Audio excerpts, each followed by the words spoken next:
Let me start out, as I always do, explaining my title. I'm Chief Internet Evangelist at Google. Now, I know this seems a little funny, but in fact, what you see are the academic robes of the University of the Balearic Islands. So this is a legitimate, fully garbed academic regalia for that university. I got an honorary degree, and they let me keep this outfit. And I have to say, you don't often find a place and time when you can wear something like this. And when I went to work for Google in October of 2005, they asked me, what title do you want? And I said, well, how about Archduke? And I thought it sounded pretty good, but they reminded me that the previous Archduke was Ferdinand. He was assassinated in 1914, and it started World War I. So maybe that's not a good title to have. But they said, considering what you've been doing for the last 35 years, how about being our Chief Internet Evangelist? So I thought I would wear the most ecclesiastical outfit that I knew or had on my first day of work. So Eric Schmidt took this picture.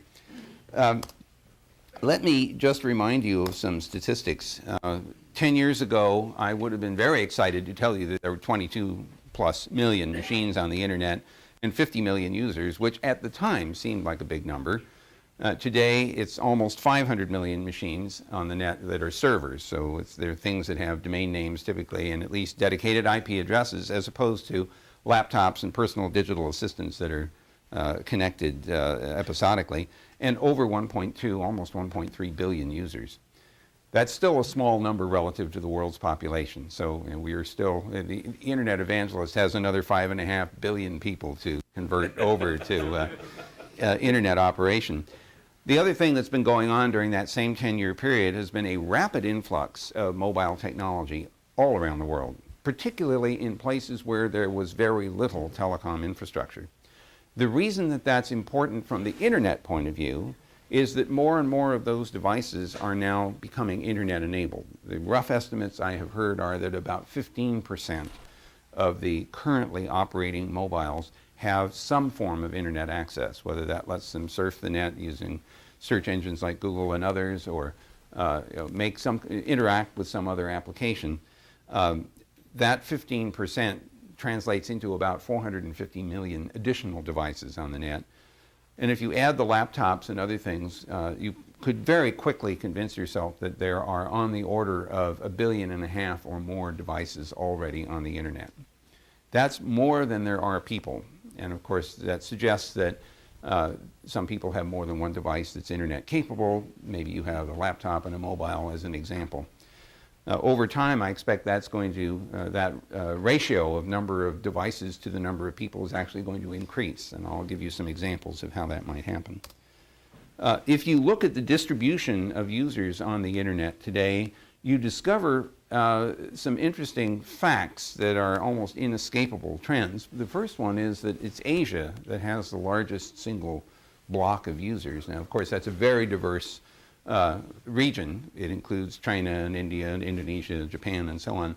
But the implication is that with only 12.4% penetration of the population of Asia, with a number like 460 million, by the time they reach the same kind of penetration rates as we have in North America, there are going to be a lot more Asian users on the internet.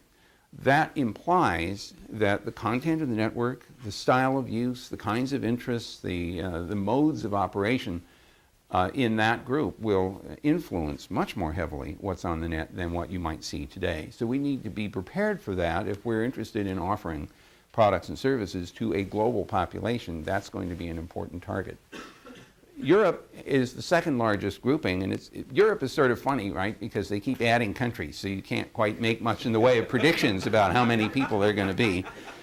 But on the average, they're only 43% penetrated, and yet they are number 2 on the list. Of course, the dynamic range of penetration is quite strong. I mean, there's 70% penetration or more in places like Sweden, Norway, and Finland, and then some of the southern countries you find are more like 5% penetrated, but the average is 43%. And North America is here with a high penetration rate, 70% plus in US and Canada, which means that our absolute population of internet users is not going to get much bigger because our total population in North America is only on the order of 320 million or so. The implication in a sense is that the history of internet up until now has been very much influenced by North American interests and content.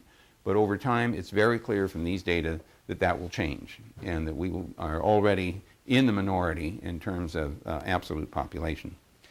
The last item on the list here is Africa, and I guess it has clearly very, very low penetration right now. There are about 1 billion people living on the African continent, and so only 42 or 44 million are thought to have internet access, and it's very spotty. You'll find a significant amount of penetration in relative terms in South Africa, for example, in Egypt, in Morocco, and Tunisia, but in sub-Saharan Africa, it's very, very limited. That statistic, however, is going to change, especially as more and more people in Africa get mobiles that are internet enabled. That's probably been the strongest growth of telecom infrastructure in Africa.